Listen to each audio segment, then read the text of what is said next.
Hello everyone, this is Lien and welcome back to the Crafty Meraki YouTube channel. Today I'm creating this Happy Meal card using the Puff to the Beach stamp set from Crafty Meraki in combination with the Timeless Frames mini Slimline. Some newly released products at the end of August that I truly adore. So first of all, we are starting with the coloring of these images. The amount of images for this card are quite limited because clean and simple is what I like doing. And so I decided to use the Puff to the Beach stamp sets. You have this adorable puffin and then this amazingly cute cloud-shaped image. So I stamped it out twice and then the puffin once. Now this is stamped out using Gina Designs Amalgam ink, the Obsidian black, and it's on Transotype Perfect coloring paper. So I decided to do some quite natural coloring with the puffin, although I'm using some BGs for the beak, which is, according to many pictures that I found on the internet, not the right color. It should be a reddish color or yellow there and then reddish beak for the rest. But I wanted to do something with an aqua kind of color on the background as well, so I decided to let that color return in the coloring with my Copics as well.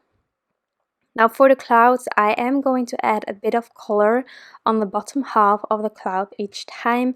I'm doing a bit of flicking upwards. Now I'm using the BG11 and BG10, and the rest I will just leave white. I just want to have a fluffy look. And with these colors, I actually found that you have sort of a gradient with your markers into the white area. Now I'm doing exactly the same on the second cloud. And just twisting and turning the paper so that I can flick in the area that I want to flick. And then I'm bringing in that BG10 as well. And then we're only left with the beak and then the feet of this bird. Just doing a really bright orangey yellow combination. Really simple. And once I'm happy with coloring, I'm going to take the matching dies to cut these images out. And then we can move on to the background. There we go. So the matching dies, as I said in previous videos as well, I'm a sucker for matching dies. I think the white edge that or the border that you get from matching dies is just fabulous, and I don't like fussy cutting. So that's why I really prefer matching dies, and they arrived here a while back, so I started using them and they're just fabulous. It's so handy, matching dies.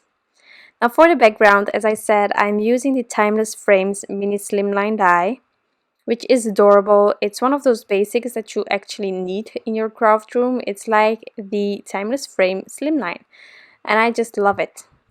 So I cut it out of the same paper, so Transotype Perfect coloring paper, and I'm just ink blending a bit of the cracked pistachio on the edge of the frame, and then I'm going to do a really soft background on the inside panel that you get when you use the frame or the die cut. So I'm just using this cloud stencil from My Favorite Things, which is one of those basics. Again, many cloud stencils are out there. This was actually my favorite and my first stencil ever, and I still use it so many times. So now onto the card, I am going to add the inside piece by inlaying it using the frame. First, I'm just temporarily adding it to the card base, and then I'm going to inlay the panel. Now I still need my sentiment to go on top, but I had no clue yet where I was going to add a sentiment or which sentiment I was going to use. So I postponed deciding upon that by adding two frames on top of each other. The first one I started ink blending, but well, I creased it by ink blending a bit too heavily. So I just die cut it again and started for this video again. So once that is added, I'm going to figure out placement of my 3 images, which is really decided upon 3, 5. Well, the uneven numbers, it actually works pretty well when you're designing. It's something that everyone is saying and I'm agreeing with them, and that's actually something that I do very often. If I have a limited amount of images but still more than one, then I'm most of the time looking for ways to have it in 3 or 5, just uneven. And if I can, I will place them in sort of a triangle way, which you can see here. Then I just stamped the "I miss you so much," which is a sentiment from the Itty Bitty Basics, from my favorite things, a really handy sentiment set. There are many itty bitties or bitty hugs and kisses, there are bitty boos, and so on and so on. And I really love these sentiment stamp sets. They are handy, you can use them on every card, truly. I'm gonna add all of the images using some thin foam squares from Scrapbook Adhesives. And once everything is on top of it, I am going to embellish.